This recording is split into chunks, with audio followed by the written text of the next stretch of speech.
Hello, beautiful people. My name is Simisola Adebanjo, the creative director of Elegant Closets, a fashion brand that caters for both men and women. So, like I said in my last video, that you're going to see more of this face. So here I am, and I'm glad to announce to you that, and I have a YouTube channel for you and I. All right, so this is what I've always wanted to do, and now I have it. So I want you to please subscribe to my YouTube channel, just like every other person would say. Please subscribe to my YouTube channel. So I have my YouTube channel now. Please subscribe to my YouTube channel, like my videos, comment, share. You will always find something educative in my video. So please always watch my video to the end, and anything you feel about my video, always drop it in the comment section.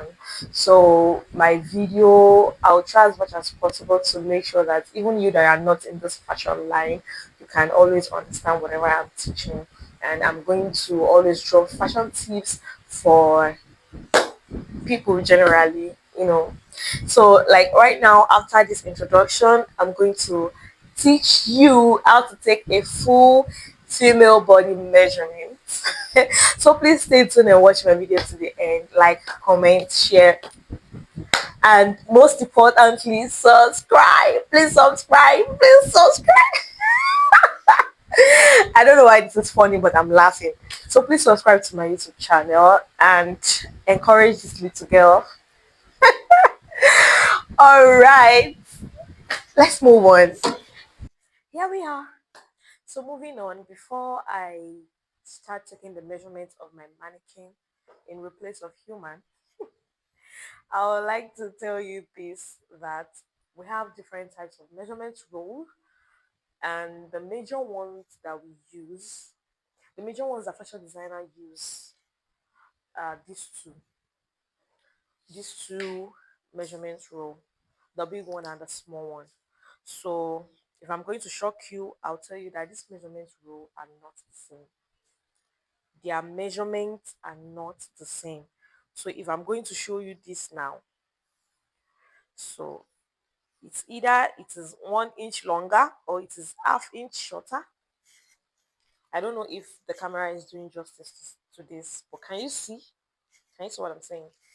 So in case you've made your client's clothes and there's an error in the clothes and you're wondering how come the measurements are accurate and all, so most times the mistake is always coming from the measurement roll. So what has helped me so far is whatever measurement roll that I use in taking my client's measurements is the same measurement roll that I use in my pattern drafting.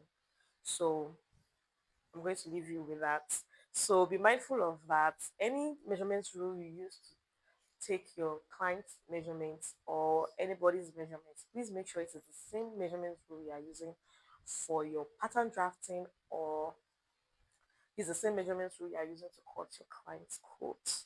So I'm going to use any of these two to take my mannequin's measurement. We're talking about body measurements. Body measurements is divided into two. We have the vertical measurement and we have the horizontal measurement. So the vertical measurements are the measurements you take from the shoulder down to your toe. Any measurements that is coming from your shoulder down to your toe are the vertical measurements. And the measurements that are coming around the body are the horizontal measurements. The bust, the waist, the hip, those are the horizontal measurements. So I would like to change my position and I would like to change my measurement row so that my video can be clearer and well understanding. All right, so at first, when you want to take your client measurements, I want you to be careful and be mindful. I hope you know that whatever measurement you take is the same measurement you work with. So you really need to be extra careful when you're taking your client's measurements. Do not take a wrong measurement. If you will really have to take a lot of time in understanding how to take measurements, please do. You need to master and study it very well. So be mindful of the measurements you take be sure that whatever measurements you take is what you are writing down, so that you won't have the issue of story that touches the heart. All right, so moving on. Whenever you want to take your client's measurements, always make sure that you are starting from the higher part of your shoulder. The higher part of your shoulder is always closer to the neck piece. So placing your measurement rule here down to your nipple. That's your shoulder to nipple measurement. And what I have here is 9.5.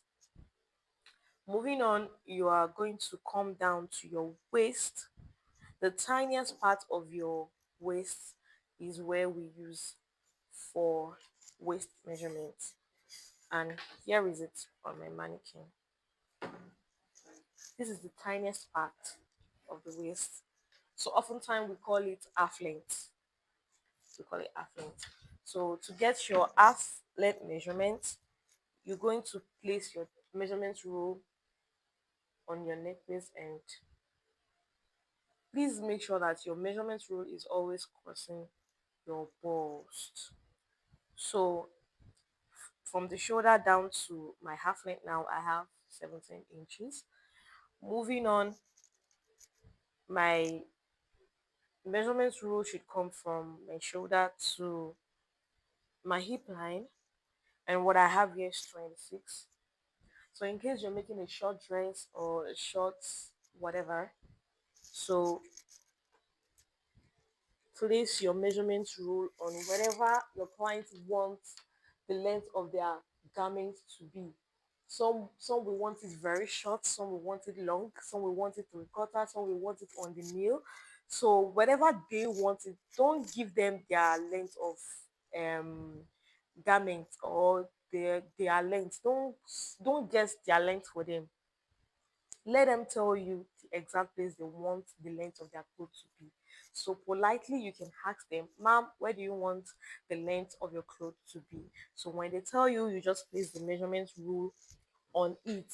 If they want it to be flowing and be following them, places like that, just make sure that the measurement rule is always crossing the bust and it is starting from the higher part of the shoulder.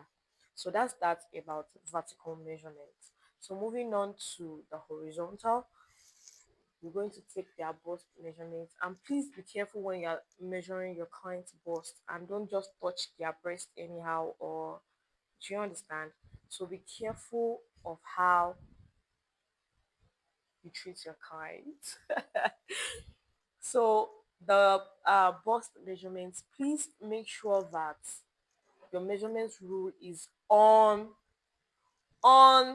their nipple, and make sure that at the back, I'll try and turn this now. At the back, at the back, the measurement rule is here. Make sure that the measurement rule is here at the back of their bust. Do you understand? So, and at the front, I'm sorry, but I have to turn this again. And at the front, it is here on their nipple. I'm sorry, my mannequin cannot lift its hand. So assuming it is human, it will be much more easier for me. We'll have just lifted the hand. So here we are. My mannequin's measurement here is 34. Or should we give my mannequin a name? Should we give it Sandra? Okay, so I'll not just call it mannequin now. I'll start calling it Sandra. So the next horizontal measurement to take is the waist. Like I said earlier, the tiniest part of your waist is where you measure. So for Sandra's measurement here, I have 25. I have 25. I have 25. In case your client wants their clothes to be well snatched, try and tighten the measurement rule a bit. So if I'm going to give Sandra's a snatching outfit, I'm just going to give her 24. I'm just going to use 24 for her rather. So the next horizontal measurement to take is the hip. Is the hip. Please, whenever you're taking your hip measurements, make sure that your measurement rule is standing on the butt. On the butt. This is how the front is going to be. Then let me turn it to the back to see where it's going to be at the back. At the back is going to be here. It's going to be here. Then sometimes you have to bring down your measurement rule and bring it up again to make sure that there is a free space for the hip whenever your client wants to wear their clothes. Do you understand? So Sandra's measurement here is 40. I don't even know why I'm laughing. I gave the mannequin Sandra and it's quite funny to me. All right, so that's all about. Oh yeah, the back. The back. I nearly forgot. The back, shoulder to shoulder. So you make sure that you're measuring from the shoulder left or right to left or right. So it's either you are coming from the left to the right or you are going from the right to the left. So Sandra's measurement here is 13. It's 13. So I'm going to take the measurements of the sleeve. Most times I take my sleeve measurement from the middle point of my neck down to my sleeve. But you can always have your sleeve measurement from the upper part of your shoulder down to your wrist. So whatever measurement it gives you, Sandra's own here is 23. So in case your client, because the latest trend now is all these flowing sleeves that are always on your fingers and all. So wherever your client wants the length of their sleeve to be, please measure it there for them. So it can be short, it can be 3/4, it can be long, any way they want it. So taking your round sleeve measurements, you place your measurement rule like this. Oh, Sandra's sleeve is so tiny. So Sandra's arm is 8.5, and her elbow is 9. Oh wow. And her wrist is 6 inches. All right, so most times in pattern drafting, we used to take the measurement from the shoulder to the half length of the back because it is not always the same. Most times the front and the back is not always the same. So always make sure you are taking the measurements for the half length of the back. Remember, Sandra's own is 16 at the front. Was it 16 or 17? I can't remember, but I know that it is different. So for the back here, Sandra's measurement is 13. 13. So always take the measurement for the back and the front half length. It's very, very important. So that'll be all for today. I don't want my video to be too long. So watch out for my next video. So finally, I've joined the family of those that says, please subscribe to my YouTube channel. All right, so like my video. If you find it interesting and educative, like it, comment, and share. So you see this face in my next video. Bye.